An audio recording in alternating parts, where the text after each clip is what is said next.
호산나의 아주 힘찬 찬양 감사합니다. 특히 마지막에 나가세요 할 때 깜짝 놀랐습니다. 감사합니다. 자, 기도하겠습니다. 주님의 말씀을 받습니다. 오늘도 말씀과 함께 하시고 말씀을 통하여 우리의 삶이 변화되는 은혜를 허락하여 주옵소서. 그래가지고 예수님의 이름으로 기도하옵나이다. 아멘. 2024년도를 시작하면서 우리 믿음을 주소서, 또 지도자를 세워 주소서라는 말씀으로 우리가 함께 했고요. 오늘은 성화의 삶을 세워 주소서라는 제목으로 여러분과 함께 말씀을 나누기를 원합니다. 거듭 말씀드리지만 이 신명기의 말씀은 이 가나안 땅을 앞에 두고 하나님께서 모세를 통하여 백성들에게 주시는 말씀입니다. 온전하게 세워져야 가나안 땅에서 하나님의 온전한 자녀로 살 수 있기 때문에, 그래서 지금 하나님은 이렇게 말씀해 주고 있는 거예요. 믿음을 세워야 하고요, 또 온전한 지도자를 세워야 합니다. 그리고 오늘 말씀처럼 이 성화의 삶을 온전히 세워가야 우리가 가나안 땅에서 하나님의 백성으로 온전하게 살 수 있다라는 것이에요. 사실 오늘 본문에는 이 성화라는 단어는 없습니다만은 오늘 본문에 지켜 행하라라는 단어가 저는 성화와 이렇게 연계된다고 이렇게 생각이 됩니다. 사실 우리의 신앙생활에서 중요한 것은 무엇이에요? 우리의 삶입니다. 내가 어떻게 살아가는가, 이거 굉장히 중요한 의미를 부여하고 있어요. 특별하게 우리 감리교는 이 삶에 대해서 많이 강조합니다. 우리는 어떠한 삶을 살고 있는가, 어떻게 성화의 삶을 살고 있는가, 그걸 굉장히 강조하고 있어요. 사실 감리교의 태동을 보면 이 성화의 삶과 연결이 되어 있습니다. 우리 감리교를 창시한 존 웨슬리 목사님과 그의 동생인 찰 웨슬리 목사님께서 이 홀리 클럽이라고 불리는 신성회를 만들었습니다. 이 신성회를 만들어 놓고 예수님을 우리의 구주로 고백한 우리 성도들이 이 신성회를 통하여 거룩한 삶으로 살아가기로 노력했어요. 그리고는 거룩한 삶을 추구하면서 그들의 삶을 절제하며 살았습니다. 이 모습들을 세상 사람들이 바라보면서 이렇게 불렀어요. 규칙적인 사람들, 이렇게 불렀습니다. 이 규칙적인 사람들이 바로 감리교인이 된 것이에요. 자, 이렇게 보면 이 삶이 얼마나 우리의 삶 가운데 밀접하게 관련이 되어 있는지 우리는 알 수 있고요. 특별하게 이 감리교의 태동을 보면 더욱 그러합니다. 그들은 정직하게 살려고 했고요, 거룩하게 살려고 하였습니다. 그때 당시 영국 교회와 사회는요 굉장히 타락하고 부패했습니다. 교회는 사명을 잃어버렸고요, 그리고 도덕적으로 종교적으로도 굉장히 부패했던 그 시기에 이 규칙적인 사람들은 정말 하나님 앞에 거룩하게 살려고 노력하였다라는 것이에요. 가난하고 어려운 사람들에게 자비를 베풀고 자신들에게는 경건한 생활을 통하여 하나님의 뜻에 온전하게 살아가도록 노력하였다라는 것입니다. 우리가 바로 그들의 후손입니다. 그렇다고 한다면 우리도 그렇게 살아야 합니다. 저는 이 자리에 계신 우리 사랑하는 남가주 주님의 교회 성도 여러분들이 거룩한 삶으로 또 성화의 삶으로 온전하게 살아가시기를 주님의 이름으로 축복합니다. 세상은 어둡고 부패하였을지라도, 그래서 아무런 희망이 우리 눈에 보이지 않을지라도 우리는 하나님의 자녀로 온전하게 이 세상에서 거룩하게 살아가야 합니다. 성화의 삶은 우리의 입으로 증명이 되는 것이 아니라 우리의 삶으로 증명이 되어야 합니다. 특별하게 2024년도 우리는 어떻게 성화의 삶을 살아갈 것인가, 어떻게 거룩한 삶을 살아갈 것인가, 오늘 본문을 통하여 두 가지만 여러분과 함께 말씀을 나누기를 원합니다. 첫 번째는요, 이 성화의 삶은 하나님의 명령을 지키고 행하는 것이다 라는 거예요. 제가 서두에 말씀드린 대로 그것입니다. 오늘 본문 1절에 보면 이렇게 되어 있어요. 내가 오늘 명하는 모든 명령을 너희는 지켜 행하라. 그리하면 너희가 살고 번성하고 라고 되어 있고요. 또 2절 후반절에 보니까 내 마음이 어떠한지 그 명령을 지키는지 지키지 않는지 알려 하심이라. 여기서 우리가 주목해야 할 구절들이 있는데 지킨다라는 것과 행한다라는 것입니다. 저는요, 우리의 성화의 삶은요, 이렇게 하나님의 말씀을 지켜 행하는 것이다, 이렇게 풀이하고 싶습니다. 왜 하나님은 거듭 지켜 행하라 라고 2번이나 오늘 본문을 통해 말씀해 주실까요? 그 이유가 있습니다. 이스라엘 백성들이 이제 가나안 땅으로 들어가게 되면 제일 먼저 맞닥뜨리게 되는 게 뭐예요? 우상입니다. 우상 앞에 이들은 무너질 수밖에 없어요. 넘어질 수밖에 없습니다. 쓰러질 수밖에 없어요. 그래서 하나님은 하나님의 말씀을 지켜 행하라 라고 말씀하는 거예요. 우리가 우상을 이길 힘은 우리의 능으로 되지 못합니다. 우리의 경험으로 할 수가 없어요. 우리의 약한 믿음으로 할 수 없습니다. 그래서 하나님은 하나님의 말씀을 지켜 행하라 라고 말씀하는 거예요. 오늘 우리의 본문 바로 그 전 구절에 보면 그 내용을 우리가 잘 볼 수가 있는데, 신명기 7장 25절 26절이 우리가 오늘 읽었던 신명기 8장 1절부터 3절까지 바로 그 전 구절이에요. 이렇게 되어 있습니다. 너는 그들이 조각한 신상들을 불사르고 그것에 입힌 은이나 금을 탐내지 말며 취하지 말라. 내가 그것으로 말미암아 올무에 걸릴까 하노니 이는 내 하나님 여호와께서 가증히 여기시는 것이미로다. 26절에 너는 가증한 것을 내 집에 들이지 말라. 너도 그것과 같이 진멸당할까 하노라. 너는 그것을 멀리하며 심히 미워하라. 그것은 진멸당할 것임이니라. 하나님이 이렇게 강조하는 이유가 있어요. 여기서 우리가 주목할 구절들이 몇 개가 있는데, 우상들을 탐내지 말고 취하지 말라. 왜요? 그 결과는 올무에 걸리는 것이고요, 또 그것은 하나님이 가증히 여기는 것이기 때문입니다. 그래서 그것을 멀리하고 또 심히 미워하라, 하나님은 말씀하고 계세요. 왜 이렇게 말씀하십니까? 바로 그것을 지켜 행해야만 가나안 땅에서 온전하게 하나님의 자녀로 살 수 있기 때문에 그런 거예요. 사랑하는 성도 여러분, 우리는 지금 어느 시대에, 우리는 지금 어떻게 살고 있어요? 사실 우리가 가나안 땅에 살고 있는 것이에요. 이 가나안, 세상의 가나안 땅에 사는 것 결코 쉽지 않습니다. 우리를 유혹하는 것이 얼마나 많은지 몰라요. 그래서 우리가 온전하게 거룩한 삶을 살기 위해서는 이 세상에서 하나님의 말씀을 지켜 행할 때만 온전하게 살 수 있다는 것이에요. 이것이 바로 성화의 삶이다라는 것입니다. 여러분, 우리가 많이 듣죠. 많이 알아요. 어떻게 해야 할 것도 다 알고 듣습니다. 근데 행하지 않으면 아무런 의미가 없습니다. 2004년에 코스타에, 우리 북경에서 코스타가 열렸는데, 그때 한 강사님이 근데 참여했던 많은 이 회중들에게 이렇게 질문했습니다. 여러분들은 만약에 이제 천국에 가시게 돼서 처음 예수님을 만나면 뭐라고 처음 고백하시겠습니까? 이런 질문을 하였어요. 이때 이 강사님은요, 이렇게 대답을 했습니다. 처음 예수님을 만나게 될 때 이렇게 질문 안 했으면 좋겠습니다 라고 한 얘기가 뭐냐면, 예수님을 딱 만나자마자 예수님 반갑습니다. 예수님 말씀 많이 들었습니다.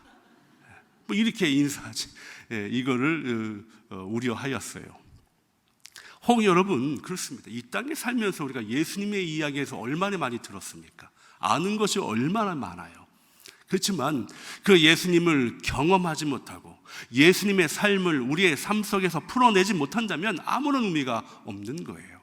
우리가 주님을 만났을 때 예수님 말씀 많이 들었습니다, 이렇게 인사할 수밖에 없는 거예요. 사랑하는 성도 여러분, 그래서 우리의 삶이 중요합니다. 우리의 삶 속에서 예수님의 향기와 예수님의 모습이 나타나야 하고요, 우리의 삶 속에서 거룩한 삶으로 살아가는 은혜가 우리의 삶 속에서 증명이 되어야 된다는 거예요. 저는 사랑하는 남과 주님의 교회 성도 여러분들이 이렇게 사시기를 주님으로 축복합니다. 사도행전 5장에 보면 아나니아 삽비라가 나오지요. 이들 은혜를 받았습니다. 그리고 하나님 앞에 헌금하기로 작정하였습니다. 그러나 끝까지 가지 못했어요. 그들의 마음이 변하였습니다.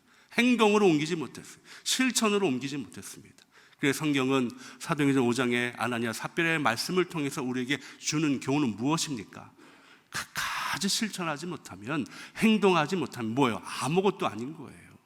그때 받은 은혜가 아무것도 아닌 거잖아요. 그래서 우리는 끝까지 가야 합니다. 끝까지 실천해야 합니다.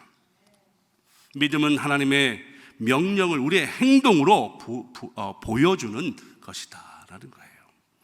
하나님의 자녀라면 하나님의 말씀과 명령을 끝까지 지켜 살아가야 합니다. 근데 사랑하는 성도 여러분, 우리가 하나님의 말씀을 지키고 행하는 거 쉽지 않잖아요. 네. 쉬우세요? 네, 쉽지 않잖아요. 그러니까 어떤 분들은 이렇게 고백합니다. 내가 하나님의 말씀을 지켜 행하고 싶은데 나의 연약함 때문에 하지 못합니다라고 고백하는 분들이 얼마나 많은지 몰라요. 여러분도 주님 뜻대로 살고 싶지만 여러 가지 상황과 환경 때문에 또 우리의 연약함 때문에 주님 앞에 나아가지 못한다고 얼마나 많이 고백하세요? 근데 성경은 그렇게 이야기하지 않아요. 우리의 연약함 때문에, 우리의 환경과 상황 때문에 우리가 주님 앞에 나아가지 못한다고 얘기하지 않습니다. 디모데후서 3장 5절 볼까요? 우리가 너무나 잘 아는 말씀이에요. 한번 이렇게 되어 있습니다. 경건의 모양은 있으나 경건의 능력은 부인하니 이 같은 자들에게서 내가 돌아서라 라고 되어 있어요. 사실 이 말씀은요, 문맥이 맞지가 않습니다. 이 말씀의 문맥을 맞게 하려면 이렇게 돼야 되는 거예요. 경건의 모양은 있으나 경건의 능력은 없는 자로다, 이렇게 돼야 되는 거예요. 이건 뭐예요? 하나님 뜻대로 살고 싶으나 모양은 있지만 제 상황과 환경 때문에, 연약함 때문에 그렇게 살지 못함을 아시죠? 라고 고백되어지는 건데 성경은 그렇게 기록하지 않았잖아요. 뭐라고 돼 있어요? 경건의 모양은 있으나 경건의 능력은 부인한다라고 돼 있어요. 여러분, 이것은 굉장히 우리에게 주는 교훈이 큽니다. 하나님을 믿는 주님의 자녀로서의 그 모양은 있어요. 기독교인으로 살고 싶어요. 그렇지만 그 삶을 실천함에 있어서는 그것은 내가 거부하는 거예요. 부인하는 거예요. 그냥 모양만 기독교인으로 살고 싶지 거기에 따른 신앙의 어떤 삶은 내가 부인하는 거예요. 그래서 경건의 모양은 있으나 경건의 능력은 어떻게 해요? 내가 부인하는 겁니다.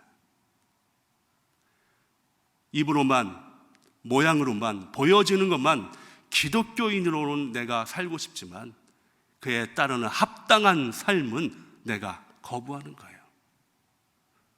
성경은 그렇게 우리에게 말해주고 있습니다. 중요한 의미입니다.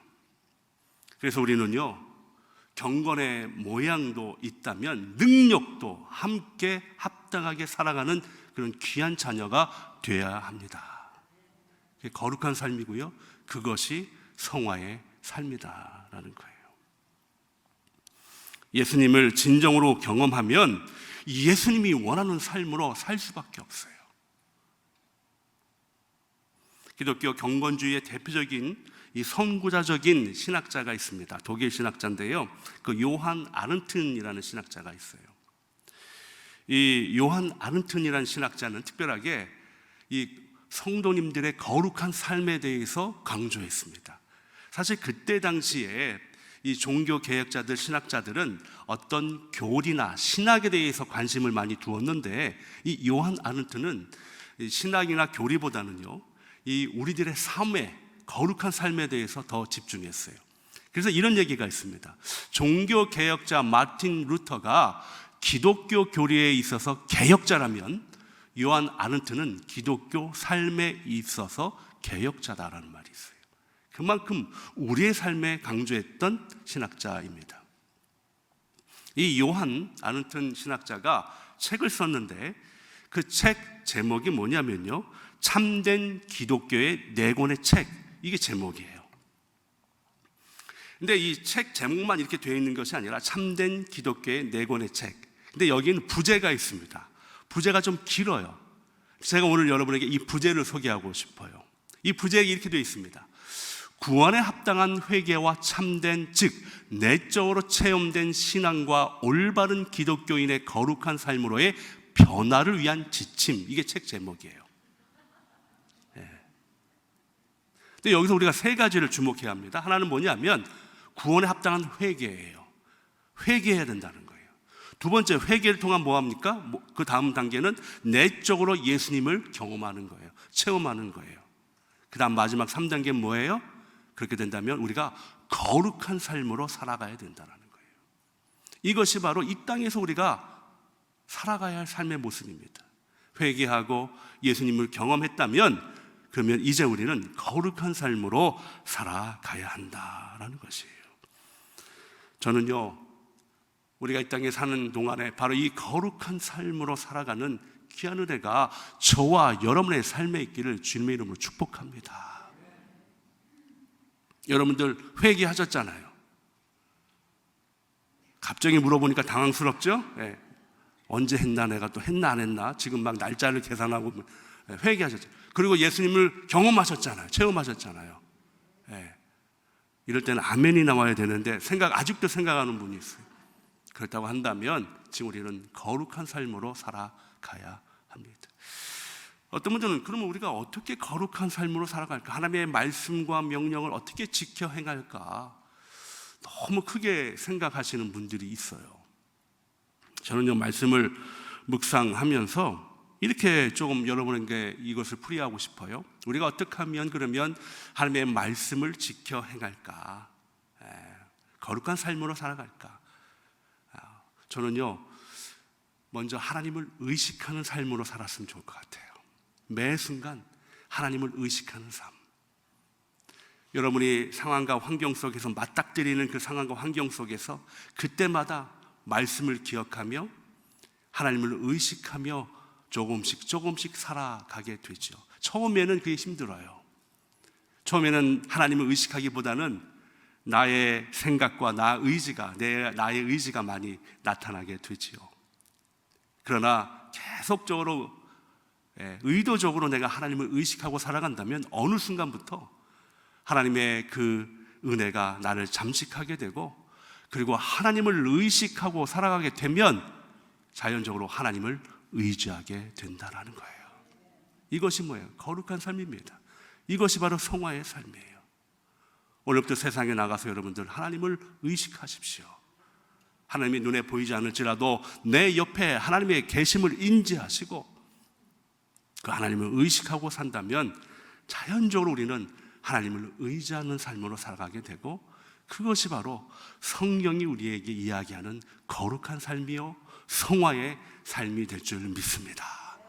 이 은혜가 저 여러분의 삶에 있기를 거룩한 주님의 이름으로 축복합니다. 마지막 두 번째는요, 성화의 삶은 우리 자신을 낮추는 삶이다라는 거예요. 오늘 본문 2절에 보면 이렇게 되어 있습니다. 내 하나님 여호와께서 이 40년 동안에 내게 광야 길을 걷게 하신 것을 기억하라. 이는 너를 낮추시며 너를 시험하사 내 마음이 어떠한지 그 명령을 지키는지 지키지 않는지 알려 하심이라 라고 되어 있지요. 여기서 우리가 주목해야 할 것이 무엇입니까?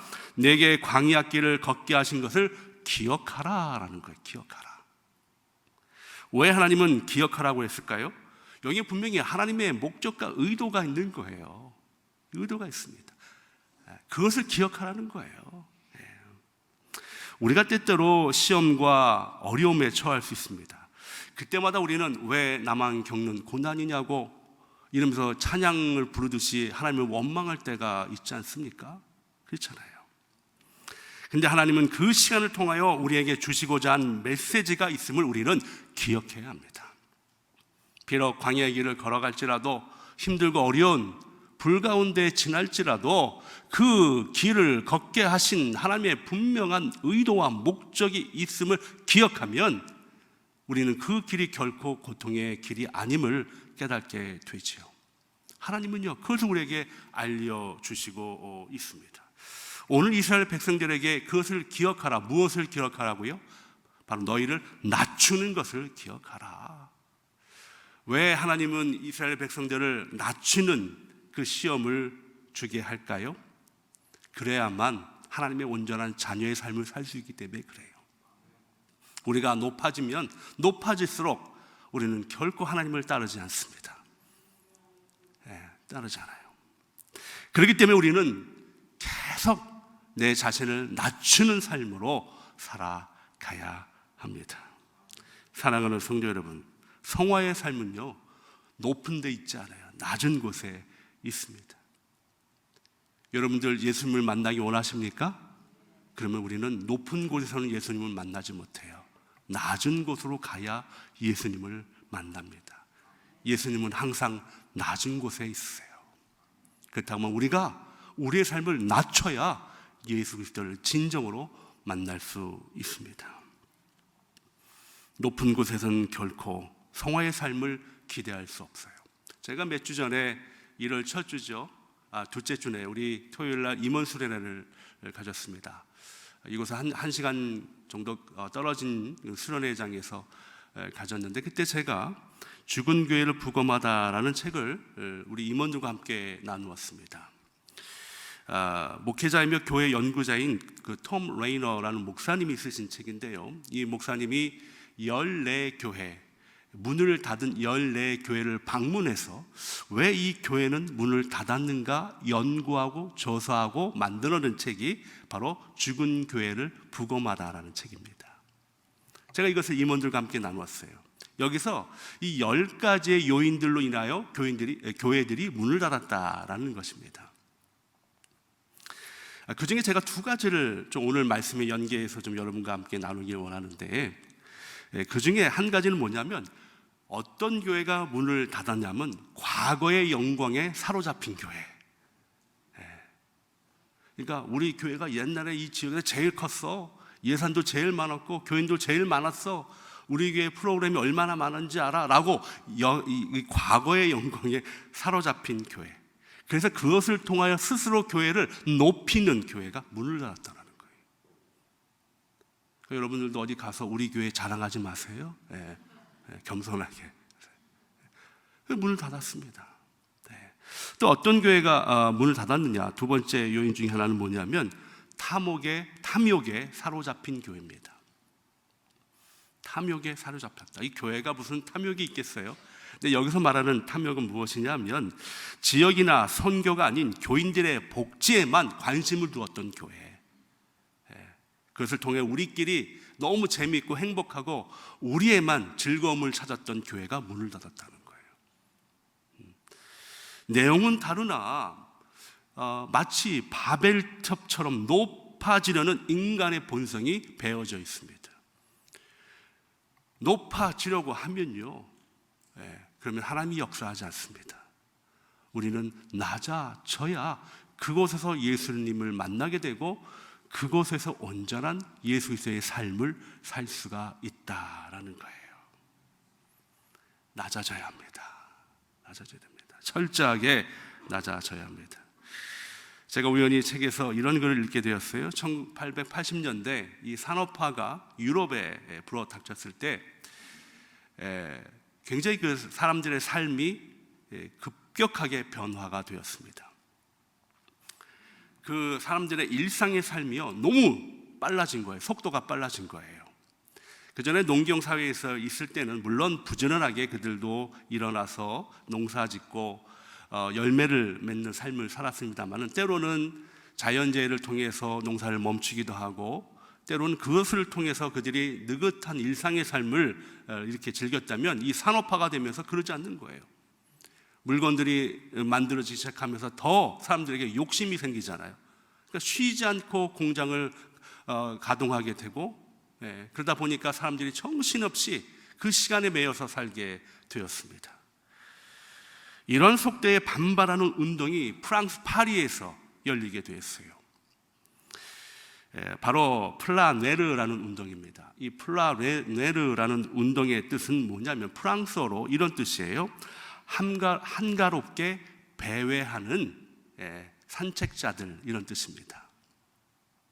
일부러 이런 운동을 만들어진 이 배경은 제가 말씀드린 대로 급격하게 빠르게 진행되는 그 시간의 속도를 의도적으로 늦추기 위해서 그렇게 그 운동이 시작됐어요. 그럼 그 산책자들은 어떻게 산책을 하느냐? 보통 산책을 할 때 보면 어때요? 우리 애완견을 데리고 산책을 하잖아요. 근데 이 사람들은요, 거북이를 데리고 산책을 했습니다. 그러니까 거북이의 걸음에 천천히 맞추어서 산책을 하는 거예요. 이런 운동을 벌인 겁니다. 여러분, 이것이 참 우리에게 주는 교훈이 큽니다. 사뭇 다른 예와 같지만 우리도 마찬가지입니다. 높아지려는 우리의 본성에 플라네리의 삶이 적용이 되어야 된다는 거예요. 천천히 조금씩 거북이 대신에 하나님의 말씀을 가지고 우리는 높아지려는 우리의 본성을 천천히 조금씩 낮추는 삶으로 살아가야 된다라는 거예요. 사랑하는 성도 여러분, 낮춰야 주님을 만날 수 있고 낮추어야 우리는 거룩한 삶을 살 수 있음을 기억하시기 바랍니다. 나는 무엇을 낮추어야 하는가? 나의 욕심, 성격, 자만, 교만, 이 모든 것들을 낮추어야 합니다. 이렇게 진정으로 우리의 삶을 낮추어서 거룩한 삶으로 살아가시는 저와 여러분 되시기를 주님으로 축복합니다. 그러면서 한 가지 또 우리가 주목해야 할 구절이 있어요. 내 하나님 여호와께서 이 40년 동안에 라는 것이에요. 40년. 이 40년은 결코 짧은 시간이 아닙니다. 여기서 주시는 40년의 의미는 무엇입니까? 거룩한 삶은요, 단신 내에 이루어지는 것이 아니에요. 짧은 시간 내에 이루어지는 것이 아닙니다. 오랜 기간 동안 훈련과 또 훈련을 통해서 이루어지는 것이 거룩한 삶이다라는 거예요. 우리는 거룩한 삶을 살기 위해서는요, 이 질고의 시간, 그리고 이 숙성의 시간을 거쳐야 합니다. 근데 오해하지 마십시오. 시간을 우리가 오래 보낸다고 해서 이렇게 성숙하고 거룩한 삶을 사는 것이 아니에요. 숙성된 삶을 사는 것이 아닙니다. 예를 들면 이거예요. 내가 예수님 믿은 지, 교회 다닌 지 40년, 50년 됐습니다. 이것이 그분이 거룩한 삶으로 살아간다고 우리가 보장되는 게 아니에요. 그럼 40년, 50년을 어떻게 살았는가? 이것이 중요합니다. 그 40년, 50년 그 시간 동안에 조금씩 숙성된 삶으로 살아야 돼요. 그러지 않고 대충 살아가면 숙성이 아니라 부패가 됩니다. 제가 이 숙성과 부패의 차이를 찾아보니까 그렇더라고요. 예를 들면 숙성은 고기라고 치면 이 고기 안에 있는 효소가 조금씩 발효되어서 되어지는 게 숙성이라면, 이 부패는 외부에서 오는 미생물로 인해서 이렇게 그 물질이 변화되는 것이 부패예요. 저는요, 우리가 예수님의 이름으로 살아가는 이 땅에서 바로 우리 안에 있는 하나님의 말씀을 통해서 조금씩 어떻게 해요? 숙성되는 거룩한 삶으로 살아가는 귀한 은혜가 있기를 주님의 이름으로 축복합니다. 근데 외부에서 오는 자꾸만 세상적인 이 미생물로 인해서 우리 몸에 또 우리 영에, 우리 마음에 임하게 되면 부패하게 되는 거예요. 여러분, 저는요, 이 창세기의 말씀에서 참 많은 은혜를 받는데, 창세기에 보면 천지창조를 하시고 하나님이 천지창조하신 후에 꼭 하신 말씀이 뭐예요? 보시기에 좋았더라. 예를 한번 들어볼까요? 창세기 1장 10절 한번 봅니다. 하나님이 뭇을 땅이라 부르시고 모인 물을 바다라 부르시니 하나님 보시기에 좋았더라 라고 했어요. 땅을 부르시면서 좋은 거예요, 하나님이요. 그러니까 하나님은 이렇게 천지를 창조하시고 이 좋은 것을 통해서 어떻게 해요? 시간이 지나면서 더 숙성되어서 하나님 보시기에 더욱 좋았더라 라는 것을 기대했을 거예요. 그잖아요, 하나님이. 근데 창세기 6장 11절 12절 보니까 이렇게 되어 있어요. 그때에 온 땅이 하나님 앞에 부패하여 포악함이 땅에 가득한지라. 하나님이 보신즉 땅이 부패하였으니 이는 땅에서 모든 혈육 있는 자의 행위가 부패함이더라. 얼마나 안타까워요. 하나님은 천지를 창조하시고 하나님의 말씀으로 조금씩 더 성숙해지고 숙성되어지는 것을 기대했으나 세상으로 오는 그런 외부적인 요인 때문에 숙성이 아닌 부패해진 이 땅의 모습을 우리는 볼 수가 있습니다. 그래서 하나님은 뭐예요? 결단하시는 거예요. 그래서 노아의 홍수를 내리십니다. 사랑하는 성도 여러분, 우리도 마찬가지입니다. 우리도 거룩한 삶을 살기 위해서는요, 여러분, 뭐 내년에, 내후년에, 내가 몇 년 후가 아니에요. 오늘 우리의 삶 속에서 숙성된 삶으로 조금씩 살아가야 되는 거예요. 그러다 보면 어느 순간에 우리는 거룩한 삶의 모습으로 살아갈 줄 믿습니다. 오늘 하루를 고민해야 돼요.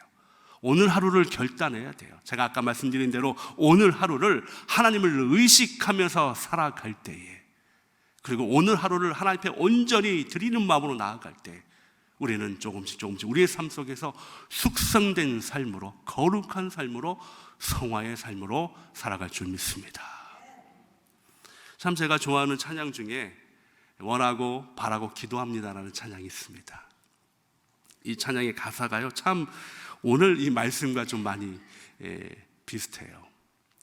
이 세상 살아가는 동안에 나의 힘을 의지할 수 없으니 기도하고 낙심하지 말 것은 주께서 우리의 참 소망된다라는 고백인데요, 특별하게 후렴위에 가면 이렇게 되어 있습니다. 하나님의 꿈이 나의 비전이 되고 예수님의 성품이 나의 인격이 된다라고. 특별하게 예수님의 성품이 나의 인격이 된다. 이것이 제가 볼 때는 성화의 삶이에요. 거룩한 삶이에요. 사랑하는 성도 여러분, 예수님은요 3년 동안의 짧은 공생의 기간에 어떤 삶을 살았어요? 숙성된 삶을 살았어요. 이 숙성된 삶을 통하여 2000년이 지난 지금까지 예수님의 영향력은 우리에게 미치고 있습니다. 그렇다고 한다면 우리도 예수님의 성품을 닮아 우리의 인격이 되어서 오늘 숙성된 삶으로 살아갈 때에 그것이 진정한 성화의 삶이 될 줄 믿습니다. 오늘 하루를 결단하십시오. 오늘 하루를 주 앞에 나아가십시오. 그래야만 우리는 거룩한 삶을 살아갈 수 있습니다. 기도하겠습니다. 참 좋으신 하나님 감사합니다. 하나님의 말씀과 명령을 지켜 행하며 온전한 우리를, 하나님의 온전한 말씀을 우리가 우리 안에 거하기 위해서 우리를 낮추며 숙성된 삶으로 살아가기를 소원합니다. 오늘도 그 한날을 살게 하시고, 그래서 우리의 삶이 거룩한 삶의 증거가 되도록 하나님 인도하여 주옵소서. 그러가신 예수님의 이름으로 기도하옵나이다.